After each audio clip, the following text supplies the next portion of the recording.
నమస్తే welcome to V3 news లక్ష్యం సమాజయితం నేను మీ అనిత ముందుగా బులెటిన్ లో హెడ్లైన్స్ చూద్దాం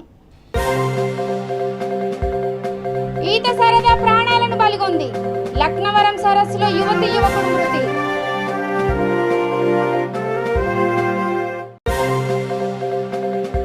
కరెంటు బిల్లుల్లో సర్ఛార్జీల మోత మంత్రి జగదీష్ రెడ్డి ప్రత్యేక చొరవ చూపాలని వేడుకోలు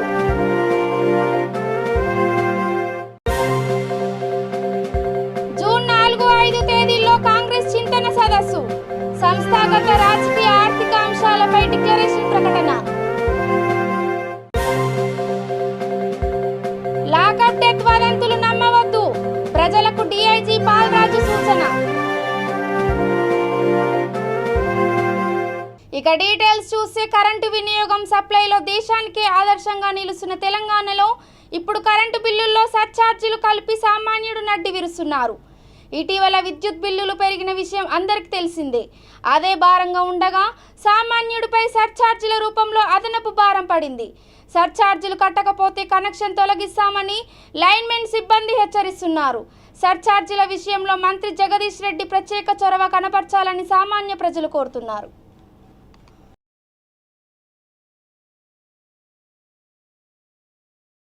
ప్రతిష్టాత్మక IBS లో సీటు సంపాదించి కోర్సు పూర్తి చేశారు. ఇక ఉద్యోగ బాధ్యతలు చేపట్టాల్సిన తరుణంలోనే వారిని లక్నవరం సరస్సు మింగేసింది. హైదరాబాద్ IBS లో చదువుకున్న 4 యువకులు 2 యువతులు కలిసి మూలుగు జిల్లా గోవిందరావుపేట మండలం లక్నవరం చెరువుకు వచ్చారు. సాయంత్రం 7 గంటల సమయంలో నీటిలో సందడి చేసేందుకు వారు దిగే క్రమంలోనే సాయి ప్రీతం తరుణి జారి గల్లంతయ్యారు. స్నేహితులు రక్షించేందుకు ప్రయత్నం చేసినా వారికి ఈత రాకపోవడంతో చుట్టుపక్కల వారిని పిలిచినా ఆలస్యమైంది. పస్ర సిఐ శంకర్, SI కరుణాకర్ రావు సంఘటన స్థలానికి చేరుకొని గజ ఈతగాళ్ల సహాయంతో గాలింపు చర్యలు చేపట్టారు. 2 మృతదేహాలు వెలికి తీసి ములుగు ఏరియా ఆసుపత్రి మార్చురికి తరలించారు. కేసు నమోదు చేసుకుని దర్యాప్తు చేపట్టారు.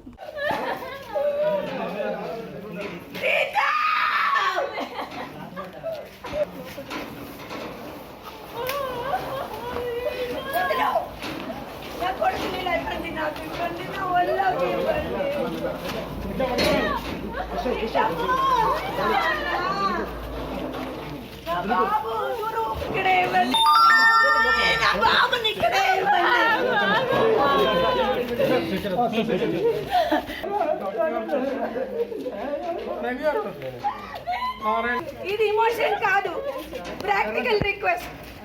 ప్లీజ్ అండి, ప్లీజ్ అండి.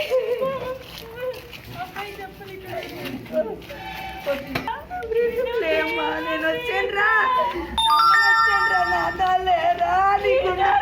బీజేపీ OBC మోర్చా జాతీయ అధ్యక్షుడు లక్ష్మణ్ రాజ్యసభకు ఎంపికయ్యారు. ఈ సందర్భంగా హైదరాబాద్లో ఆయనని పార్టీ నాయకులు, కార్యకర్తలు, అభిమానులు ఘనంగా సత్కరించారు.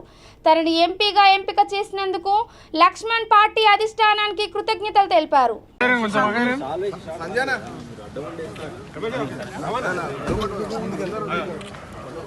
మీరు ముందుకెళ్ళేస్తే మాకు విజువల్ రాదు.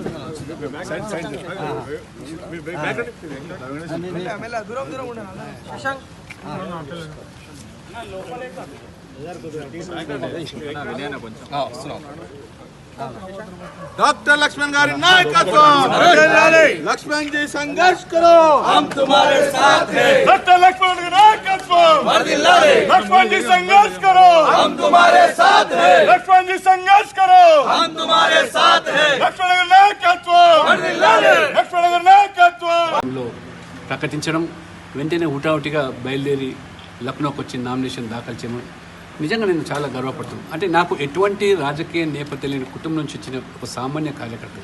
40 సంవత్సరాలుగా నేను పార్టీలో పనిచేస్తున్నాను. ఆ రకంగా ఇవాళ పార్టీకి నాకు అనేకమైన అవకాశాలు ఇచ్చింది, గుర్తింపు ఇచ్చింది. రేపు ప్రధానమంత్రి ప్రాతినిధ్యం వహించేటువంటి ఉత్తరప్రదేశ్లో మరి ఈ యొక్క రాజ్యసభ సభ్యునిగా ఎంపిక చేయడం అంటే మరి నిజంగా కార్యకర్తలు దీన్ని యొక్క స్ఫూర్తిగా తీసుకోవాలి. అక్కడ ఉన్నటువంటి యోగి ఆదిత్యనాథ్ రెండోసారి 30 సంవత్సరాల తర్వాత ప్రజల మెప్పు పొందాడంటే వారి పనితీరు ఏ రకంగా మరి అవినీతి రహిత పాలన అందిస్తున్నారో కేంద్రంలో బీజేపీ పాలిత రాష్ట్రంలో ప్రజలు అందుకని బీజేపీ పట్ల మొగ్గు చూపిస్తున్నారు. తెలంగాణ నుంచి మరి నాకు ఉత్తరప్రదేశ్లో అవకాశం రావడం అంటే తప్పకుండా తెలంగాణ పట్ల కూడా నా బాధ్యత ఉన్నది. పార్టీ ఏమి ఆదేశించినా దాన్ని శిరసావించి పార్టీని తెలంగాణలో కూడా అధికారులు తీసుకొచ్చే దాంట్లో నా వంతు ప్రయత్నం కృషి తప్పకుండా చేస్తానని నేను ఈ సందర్భంగా తెలియజేస్తున్నాను. ముఖ్యంగా మరి తెలంగాణ కార్యకర్తలకు, నాయకులకు, మరి దాంతోపాటు హుజూరాబాద్ యొక్క కార్యకర్తలు, హుజూరాబాద్ ప్రజలు నాకు రాజకీయంగా ఎదిగేదానికి అవకాశం కల్పించారు. కాబట్టి ఎన్నడూ కూడా మరవలేను. కాబట్టి ఏదైతే సామెత ఉందో ఢిల్లీకి రాజైన తల్లికి బిడ్డనట్టుగా తెలంగాణ ప్రాంతాన్ని, హుజూరాబాద్ గడ్డను కూడా విస్మరించకుండా నా సేవలు కొనసాగిస్తానని చెప్పి కూడా ఈ సందర్భంగా తెలియజేస్తాను. సార్, ముఖ్యంగా మీరు జూన్ 4-5 తేదీల్లో కడప ఇందిరా భవన్లో కాంగ్రెస్ పార్టీ రాష్ట్ర స్థాయి నవసంకల్ప చింతన సదస్సు జరుగుతుందని Andhra Pradesh Congress committee working president Tulasi Reddy తెలిపారు. ఈ సదస్సులో సంస్థాగత, రాజకీయ, ఆర్థిక, వ్యవసాయ, సామాజిక సాధికారిత, యువత అంశాలపై చర్చించి కడప డిక్లరేషన్ ప్రకటిస్తామని అన్నారు. Quit BJP, Vaikapa, TDP, Janasena, save Andhra Pradesh అన్నది ఈ సదస్సు ప్రధాన లక్ష్యమని ఆయన అన్నారు. 2024 సార్వత్రిక ఎన్నికల్లో అధికారమే లక్ష్యంగా ఇటీవల కాంగ్రెస్ పార్టీ జాతీయ స్థాయి నవసంకల్ప చింతనా సదస్సు రాజస్థాన్లోని ఉదయపూర్లో జరిగింది. మన 13, 14, 15 తారీఖులు. ఈ సదస్సుకు కొనసాగింపుగా అన్ని రాష్ట్రాల్లో రాష్ట్ర స్థాయి నవసంకల్ప చింతనా సదస్సులు అంటే మేధోబంధ సదస్సులు జరుగుతున్నాయి. అందులో భాగంగా జూన్ నెల 4-5 తారీఖుల్లో ఆంధ్రప్రదేశ్ రాష్ట్రానికి సంబంధించినటువంటి కాంగ్రెస్ పార్టీ నవసంకల్ప చింతనా సదస్సు కడప నగరంలో ఇందిరాభవన్లో జరుగుతూ ఉంది. దీనికి దాదాపు 150 మంది ప్రతినిధులు దాంట్లో వస్తారు. రాష్ట్ర కోఆర్డినేట్ సభ్యులు, రాష్ట్ర ఉపాధ్యక్షులు, రాష్ట్ర ప్రధాన కార్యదర్శులు, మిగతా అన్ని జిల్లాల అధ్యక్షులు, నగరాధ్యక్షులు, వివిధ అనుబంధ సంస్థల రాష్ట్ర అధ్యక్షులు ఈ యొక్క సదస్సులో పాల్గొనడం జరుగుతుంది. ప్రధానంగా 6 అంశాల మీద సమగ్ర మేధోమథనం జరిగి తీర్మానాలు చేయడం జరుగుతుంది. ఆ 6 అంశాలు: 1 సంస్థాగత విషయాలు, 2 రాజకీయ తీర్మానం, 3 ఆర్థిక తీర్మానం, 4 రైతులకు సంబంధించిన తీర్మానం, 5 సామాజిక న్యాయం, 6వది యువతకు సంబంధించి ఈ 6 అంశాల మీద ఈ యొక్క ప్రతినిధులు గ్రూప్ డిస్కషన్ జరిపి రాజకీయ తీర్మానాలు చేయడం జరుగుతుంది. ఇక్కడ ప్రధానంగా రాజకీయ తీర్మానంలో దుష్ట చతుష్టయ పార్టీలను తరిమి కొట్టండి, రాష్ట్రాన్ని రక్షించండి, క్విట్ దుష్ట చతుష్టయం, సేవ్ ఆంధ్రప్రదేశ్ అనే నినాదంతో ఆధారంగా రాజకీయ తీర్మానం చేయడం జరుగుతుంది. అమలాపురం డివిజన్ పరిధిలో లాకప్ డెత్ జరిగినట్లు పుకార్లు, షికార్లు వస్తున్న వదంతులను ప్రజలెవరూ నమ్మవద్దని డీఐజీ పాల్రాజు సూచించారు. అమలాపురం మండలం నడిపూడి గ్రామానికి చెందిన కేత రమేష్ అనే యువకుడు పుకార్లను మెసేజ్లుగా పంపించినట్లు గుర్తించి అరెస్ట్ చేశామని ఆయన మీడియాకు తెలిపారు. కోనసీమలో విధ్వంసం, అల్లర్ల నేపథ్యంలో ఇప్పటికే 62 మందిని అరెస్ట్ చేశామని అన్నారు. నిందితుల కోసం వేటని ముమ్మరం చేశామని ఆయన తెలిపారు. జరిగిన సంఘటన గురించి ఇప్పటి వరకు మనం 62 మందిని అరెస్ట్ చేయడం జరిగింది. దీంట్లో ప్రత్యక్షంగా పాల్గొన్న వాళ్ళు, అదేవిధంగా నిందితుల వాంగ్మూలం తీసుకొని CCTV ఫుటేజ్ ద్వారా సాంకేతిక పరిజ్ఞానాలను ఉపయోగించుకొని మనం ఈ అరెస్టులు చేయడం జరిగింది. దర్యాప్తు కొనసాగుతుంది. 7 బృందాలుగా మనం దర్యాప్తు చేస్తూ ఉన్నాము. ప్రోగ్రెస్ ఉంది. అదేవిధంగా ఇంకా ఎటువంటి అంటే ఏ విధంగా స్టార్ట్ అయింది, ఎప్పుడు స్టార్ట్ అయింది, ఎలా ప్లానింగ్ జరిగింది, లేదా నిజమైన ప్రిపరేషన్ ఎటువైపు నుంచి ప్రిపరేషన్ జరిగింది అనే దానిపైన మనం దర్యాప్తు చేస్తున్నాము. అదేవిధంగా ఈరోజు స్పందన కార్యక్రమం ప్రోగ్రామ్ ఏదైతే ఉందో అమలాపురంలో అది కూడా చాలా పీస్ఫుల్గా ముగిసిపోయింది. కాకపోతే రూమర్స్ అంటే ఇంటర్నెట్ లేదు అయినా సరే రూమర్స్ స్ప్రెడ్ చేస్తూ ప్రజల్ని భయాందోళనకు గురి చేస్తున్న పరిస్థితి కూడా ఉంది. సో దానికి సంబంధించి ఈ రూమర్స్ స్ప్రెడ్ చేస్తున్న ఒక వ్యక్తిని ఆల్రెడీ అదుపులో తీసుకోవడం జరిగింది. ఇతను మరి అదే పనిగా ఎందుకు స్ప్రెడ్ చేస్తున్నాడు, ఇతనికి మొన్న జరిగిన ఘటనల్లో ఏమైనా పార్టిసిపేషన్ ఉందా, లేదా ఇటువంటి రూమర్స్ స్ప్రెడ్ చేయడం ద్వారా అతని ఉద్దేశం ఏమిటి అనేది విచారిస్తూ ఉన్నాము. కాబట్టి ప్రజలెవరు కూడా అంటే బేసికలీ ఇది ఓపెన్ వరల్డ్, ఏదైనా జరిగితే అందరికీ తెలుస్తుంది, ఎక్కడో ఆగిపోయేది కూడా కాదు. అంత ట్రాన్స్పరెంట్గా ఉండేటువంటి ఈ రోజుల్లో అది కూడా ఇటువంటి పరిస్థితులు ఉన్నప్పుడు రూమర్స్ స్ప్రెడ్ చేయడం అనేటువంటిది వాళ్ళు ఏదో ఆశించి లేదా ఎవరినో భయపడించాలనో లేదా ఇన్వెస్టిగేషన్ హ్యాంపర్ చేయాలనో లేక ప్రజల్లో భయాందోళన కలిగించాలని అశాంతి రేకొట్టాలని వాళ్ళ పట్ల కఠినంగా వ్యవహరిస్తాం. అందుకే ఈరోజు కూడా మనం అతన్ని అదుపులో తీసుకోవడం జరిగింది. అదేవిధంగా నేను ఇంతకుముందు చెప్పినట్టుగా ఎవరైనా సరే పుకార్లను వ్యాపింపచేయడానికి కానీ పుకార్లను పుట్టించడానికి ప్రయత్నించే వ్యక్తుల పట్ల గమనిస్తున్నాం, గుర్తిస్తాం, కఠినంగా శిక్షిస్తాము. ఎవరు కూడా రూమర్లను నమ్మద్దండి. కన్ఫర్మ్ చేసుకోవడానికి మా ఫోన్ నెంబర్లన్నీ మీకు ఉన్నాయి. అదేవిధంగా అందరూ మన ప్రెస్ మిత్రులు కూడా ఉన్నారు, వాళ్ళందరికీ కూడా ఎప్పటికప్పుడు సమాచారం ఉంటుంది ఏం జరిగింది అనేటువంటి. ఎందుకంటే వాళ్ళు నేరుగా మాతో వాళ్ళు కాంటాక్ట్లో ఉంటారు. ఏదన్నా ఉంటే మా దృష్టికి తీసుకెళ్తారు. మేము చెప్పదలుచుకుని ఏదన్నా ఉంటే ప్రజలకు. మంది మార్బలంతో గడప గడపకు రావద్దంటూ బాపట్ల వైసీపీ ఎమ్మెల్యే కోన రఘుపతిని ఓ మహిళ నిలదీసింది. ఈ సంఘటన గడప గడపకు కార్యక్రమంలో జరిగింది. ముందు జనం సమస్యలు తెలుసుకొని వాటిని తీర్చి ఆ తర్వాత ప్రజల్లోకి రండి, పొండి పొండి అని కసురుకుంది. ఆమె ప్రశ్నల వర్షాన్ని తట్టుకోలేక ఎమ్మెల్యే అక్కడి నుంచి వెళ్ళిపోయారు. నేను నాకు చాలా అసంతృప్తిగా ఉన్నాను. ఏంటండి మీరు సడన్ గా రండి. నేను ఒక్క మాట చెప్తాను, మీరు ఇట్లా మంది మార్పులతో రాకుండా మీరు సడన్ గా ఎవరికి ఏం చెప్పకుండా మీరు విజిట్ కి రండి. అప్పుడు మా పరిస్థితులు ఏంటో మీకు అర్థమవుతాయి. రోడ్లు వారానికి ఒక్క రోజు వస్తారు, వారానికి ఒక్క రోజు చెత్త తీసుకుపోతున్నారు. ఏం చేయమంటారు? నిజమే సార్, మీకు ఇబ్బంది వచ్చినప్పుడు మీరు ట్యాక్స్ పెంచుతున్నారు, మేము పడుతున్నాము. మళ్ళీ మీరు తీసుకుంటే మీకు చాలా పెంచుతున్నారు కదా సార్, పెంచుతున్నారు కదా.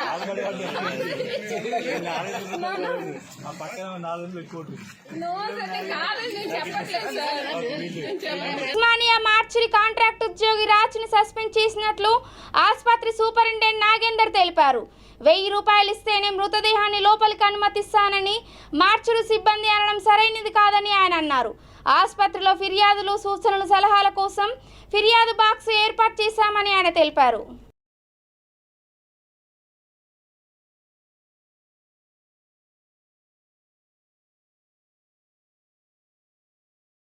అంతర్జాతీయ పొగాకు నియంత్రణ దినోత్సవం సందర్భంగా షాద్నగర్లో భారీ అవగాహన ర్యాలీ నిర్వహించారు. పొగాకుకు దూరంగా ఉండండి, క్యాన్సర్ బారిన పడకండి అని జిల్లా వైద్యాధికారి స్వరాజ్య లక్ష్మి పిలుపునిచ్చారు. స్థానిక ప్రభుత్వ ఆసుపత్రి నుండి పట్టణ చౌరస్తా వరకు నిర్వహించిన ర్యాలీలో deputy DHMO Damodar, health educator Srinivas, ఏఎన్ఎంలు, ఆశా కార్యకర్తలు, వైద్య సిబ్బంది పాల్గొన్నారు.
రంగారెడ్డి జిల్లాలో షాద్నగర్లో మనము అవగాహన కార్యక్రమం అనేది నిర్వహిస్తూ ఉన్నాము.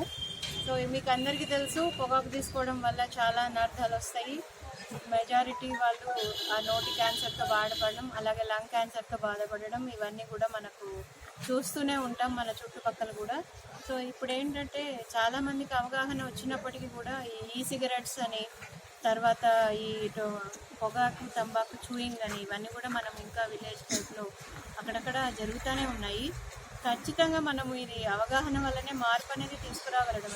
ఎందుకంటే అన్ని చోట్ల కూడా మనకు సిగరెట్స్ అనేవి అవైలబుల్ ఉన్నాయి, ప్రతి టీ కొట్లో కూడా ఉంటుంది. కాబట్టి ప్రజలందరూ కూడా తెలుసుకోవాల్సింది ఏమంటే దీనివల్ల క్యాన్సర్ వచ్చే అవకాశం ఉంటుంది. మోర్సో నోటికి సంబంధించిన క్యాన్సర్, ఓరల్ క్యావిటీకి సంబంధించిన క్యాన్సర్, ఊపిరితిత్తులకు సంబంధించిన క్యాన్సర్ ఇవన్నీ వచ్చే అవకాశాలు ఉంటాయి. కాబట్టి ఒక రకంగా చెప్పాలంటే మిగిలిన జీవితం అంతా కూడా వ్యర్థమైపోతుంది.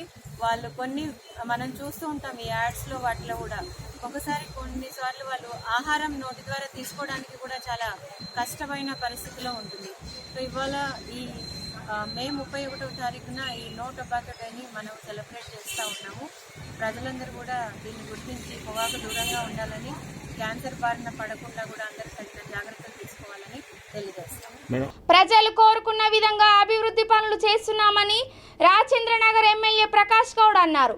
రంగారెడ్డి జిల్లా మణికొండ మున్సిపాలిటీ పరిధిలో 7,18,00,000 రూపాయల విలువ చేసే అభివృద్ధి పనులను చైర్మన్ కస్తూరి నరేందర్, వైస్ చైర్మన్ నరేందర్ రెడ్డితో కలిసి ఆయన ప్రారంభించారు. అనంతరం మున్సిపాలిటీ తరపున వైకుంఠ రథం అందజేశారు. కార్యక్రమంలో కమిషనర్ ఫాల్గుణ కుమార్, కౌన్సిలర్లు పాల్గొన్నారు. పార్టీలో ఇన్సుమిన్సు పొద్దున్న నుంచి అవన్నీ కూడా ఇనాగ్రేషన్ చేయడం జరిగింది. దానికి పెద్దలు మన చైర్మన్ గారు, వైస్ చైర్మన్ గారు, మన కమిషనర్ గారు, కౌన్సిలర్లు, ప్రజాప్రతినిధులు అందరూ కూడా, మా మీడియా సోదరులందరూ కూడా రావడం జరిగింది. మీరంతా కూడా చూస్తున్నారు, గతంలో నాణాలని పొంగి సెల్లార్లకు వచ్చి ఎంతో ఇబ్బంది పడేది.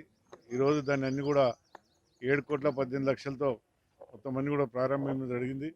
ముఖ్యంగా ప్రజలకు ఏదైతే ఇబ్బంది ఉంటుందో అవన్నీ కూడా చైర్మన్ కానీ, వైస్ చైర్మన్, కౌన్సిలరు, కమిషనర్ గారు అవన్నీ కూడా వెరిఫై చేసి ఏ ఇబ్బంది ఉన్నది, ఏది పని ముందు చేయాలనే ఆలోచనతో తీసుకున్నారు. చాలా సంతోషం. ముఖ్యంగా గతంలో వర్షాలలో మీరు కూడా చూసినారు, సెల్లారని ముడిపోయి ఇళ్లలో ఉండే పరిస్థితి లేకుండే. కానీ ఈరోజు మీరు చూస్తారు, ఒక 3-4 నెలల లోపల ప్రజలకు అందరు ఇచ్చిన హామీలన్నీ కూడా ఆనాడు ఆనకాలంలో మళ్ళా ఆనకాలం మీకు ఇబ్బంది లేకుండా చేస్తాను. ఈరోజు ఆ ప్రారంభించడం మాకు కూడా చాలా ఆనందం ఉన్నది. ముఖ్యంగా త్వరలోనే పనులు చేసి వాళ్ళ ముందుండి ఈరోజు వైకుంఠ గ్రహం కూడా ఫ్రీగా, మనం పైసలు తీసుకునేది ఏం లేదు, ఫ్రీగా పంపించే బాధ్యత కూడా తీసుకోవడం జరిగింది. దానికి డొనేషన్ మా చైర్మన్ గారు చేయడం జరిగింది. చాలా సంతోషం. ఎందుకంటే ప్రజలకు మనం ఏం చేయాలి, ఏం చేస్తే బాగుంటుందనే ఆలోచనతో ప్రజాప్రతినిధులు ఉన్నప్పుడే ప్రజలందరూ కూడా బాగుపడతారు. ఇది ఒకటే కాదు, మున్సిపాలిటీలో మొత్తం కూడా అన్నీ మా కమిషనర్ గారు వచ్చినాక మంచి అభివృద్ధి జరుగుతూ అందరితో కలిసిమెలిసి ఏ కాంట్రవర్సీ లేకుండా అన్నీ ఎంతో మంచిగా తీసుకుపోతున్నాడు. మన అందరం అధికారులందరూ కూడా మనం అభినందించాలి. ముఖ్యంగా తెలంగాణలో మనం అందరం కూడా పోరాడి తెచ్చుకున్న తెలంగాణలో డెవలప్ చేయాలనే ఒక ఆలోచనతో ఉన్నాం. అందరం కూడా నిజంగా కూడా ప్రజల మీద చూస్తుంటారు, అన్ని కాన్స్టిట్యున్సీలు చూస్తుంటారు. ఏడవైనా ఎమ్మెల్యేలు, చైర్మన్లు పోతే ఏడవైనా పంచాయతీలు అవుతాయి. కానీ మా దగ్గర అంతా అన్నదమ్ములాగా బాగా కలిసిమెలిసి చేసుకుంటున్నాం. అది మాకు చాలా సంతోషం. ఏదేమున్నా ఎవరి పార్టీలు వాళ్ళకు ఉంటాయి. మరి అభివృద్ధి చేసేటప్పుడు అందరం సహకరించుకొని ప్రజలను కూడా మనం గమనిస్తారు. అందుకని ఈ కార్యక్రమంలో మేము అందరం కూడా పొద్దున్న నుంచి ఎంతో డెవలప్ చేసి 7,18,00,000తో పనిచేస్తూ ఇంకా ముందు కూడా ఎక్కడైతే ఉన్న హామీలు ఇచ్చినామో అవన్నీ కూడా పనులు చేసే బాధ్యత మేమందరం కూడా తీసుకుంటామని, ఇంత మంచి కార్యక్రమం మేమందరం కూడా పాల్గొన్నాం. చాలా సంతోషం. తెలంగాణలో మనం అందరం పోరాడి తెచ్చుకున్నాం. తెలంగాణలో ఏదైతే డెవలప్ చేయాలనుకుంటామో ఎక్కడ కూడా ఇబ్బంది లేకుండా డెవలప్ చేస్తున్నాం. ఇంకా డెవలప్ చేసుకుంటాం, ముందంజలుంటామని చెప్తున్నాం. అబ్దుల్లాపూర్ మెట్ తారామతిపేటలో తన భూమిని భూ కబ్జాదారులు మాజీ సర్పంచ్ కలిసి కబ్జా చేయడానికి ప్రయత్నం చేస్తున్నారని బాధితులు తెలిపారు. హిమాయత్ నగర్ ఎన్ఎస్ఎస్లో ఏర్పాటు చేసిన విలేకరుల సమావేశంలో వారు మాట్లాడుతూ గత 17 సంవత్సరాల నుండి తమ భూమిలో సాగు చేస్తున్నామని తెలిపారు. ఇప్పుడు రేట్లు పెరగడంతో తన భూమిపై కన్నేసి భయభ్రాంతులకు గురి చేస్తున్నారని ఆవేదన వ్యక్తం చేశారు. సదరు వ్యక్తులపై ప్రభుత్వం కఠిన చర్యలు తీసుకొని తనకు సహాయం చేయాలని వారు కోరారు. పెరిగే కొద్దికి అనేక రకాల బోర్డులు తగలబెట్టడం, పశువులు తీసుకొచ్చి పొలంలో వదిలిపెట్టడం, మాట్లాడితే ఎక్కడి నుంచి వచ్చో బతకడానికి లంజా కొడక, లవిడి కొడక, ఎన్ని చెప్పలేని మాటలు మమ్మల్ని హింసతో మాటలతో హింసిస్తూ, ఇక నేను కానీ తిరిగి మాట్లాడితే అక్కడే సాగు అనేది నాకు జరుగుతుందని తెలుసు. ఇక భయపడడం లేకపోతే నిజాయితీగా ఉన్నాం కాబట్టి నేను ప్రతిదాన్ని బయట తీసుకురాలేకుండా కూడా మనతో గత 15 సంవత్సరాలుగా నా మానసికంగా క్షోభను అనిపిస్తూ శారీరకంగా మానసికంగా కూడా దిగజారిపోతున్నాం. ప్రతినిత్యం వాళ్ళ అరాచకాలు భరించలేకపోతున్నాం. కాబట్టి మమ్మల్ని ఇక ఎదురు తిరిగితే నన్ను ఖతం చేయాలనేది కూడా వాళ్ళు అనుకుంటున్నారు. కాబట్టి ఇక సమయం పాటిస్తూ కూడా ఇక గత్యంతరం లేదు. కాబట్టి ఈరోజు మీడియా ముందుకు రావడం జరిగింది. అసలు వాళ్ళు ఎవరు అసలు ఇందాక చెప్పాను ఎవరు మా భూమి అమ్మిన అతను అంజయ్ గౌడ్ గారు, అట్లాగే మూల మహేష్ గౌడ్ గారు ప్రజెంట్ సర్పంచి, మూల అంజయ్ గౌడ్ గారు అంతకుముందు మాజీ సర్పంచి. వాళ్ళు రాజకీయంగాను కొంచెం బలంగా ఉన్న వ్యక్తులు. శ్రీనివాస గౌడ్ అనే అతను ఒక గోండా ప్లస్ అంటే ఆ కబ్జాలో పెట్టే అతను వీళ్ళు ముగ్గురు సహకరించి వాళ్ళందరూ ఒక ఈ కాంగ్రెస్ పార్టీలో ఉంటున్నారు. అదేమంటే ఎక్కువ తక్కువ మాట్లాడితే ఇక నేను కానీ నోరు తెచ్చి కానీ మాట్లాడగలిగితే నేను నన్ను అదే రోజు కూడా సమాప్తం చేయగలుగుతుంటుంది. ఇక భయంతో అయినా కానీ లేకపోతే ఈ భూమిని కాపాడుకోవాలనే సమయాన్ని పాటిస్తూ ఈ రాష్ట్ర ప్రగతిని ఈరోజు వ్యవసాయం నా కోసం కాకపోయినా జనం కోసం అక్కడేమంటే అనేక రకాల విద్యార్థులను ఎడ్యుకేట్ చేస్తున్నాం, రైతు శిక్షణా కేంద్రాన్ని పెట్టాం, అట్లాగే అన్ని రకాల వాళ్ళకి ఉండే విధంగా కూడా కల్పించాం. పనికి రాని పొలాన్ని ఆ కొండల గుట్టలుగా ఉన్నదాన్ని దాదాపు 1000 లారీలు కూడా బయటకు పంపించి పెద్ద పెద్ద గుండ్లు 30 అడుగులు లోతు పెట్టి తొగేసేసి మట్టేసి దాన్ని సాగు చేసాం. ఇప్పుడు agriculture university, horticulture university, floriculture, veterinary అనేక రకాల పంటలు పండిస్తున్నాం. Sustainable farmer to not suicide అనే దాన్ని కూడా చేస్తున్నాం. నాకు ప్రభుత్వ నుంచి వచ్చే ఏది రైతు బంధు కానీ ఎలాంటి నాకు కూడా సహకరించకుండా వాళ్ళు లోకల్గా ఉన్న రెవెన్యూ డిపార్ట్మెంట్ మొదటి నుంచి ధరణి పోర్టబుల్ వచ్చినప్పటి నుంచి మాకు రానియకుండా చేస్తూ లోకల్గా మేనేజ్ చేసి మమ్మల్ని హింస పెడుతున్నారు. కాబట్టి ఇప్పుడు ప్రభుత్వం ద్వారా వచ్చే లబ్ధి సెంట్రల్ గవర్నమెంట్ కానీ స్టేట్ గవర్నమెంట్ వచ్చే ఎలాంటి వసతులు కూడా మాకు లేకుండా మాకున్న వసతులతోనే చేస్తున్నాం. ఇది అనేక గత ఇక బులెటిన్ ముగించే ముందు హెడ్లైన్స్ మరోసారి. ఈత సరదా ప్రాణాలను బలిగొంది. లక్నవరం సరస్సులో యువకుడు మృతి.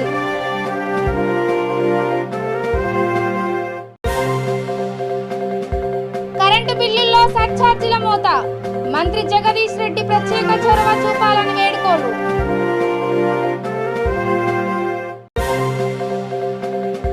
జూన్ 4-5 తేదీల్లో కాంగ్రెస్ చింతన సదస్సు.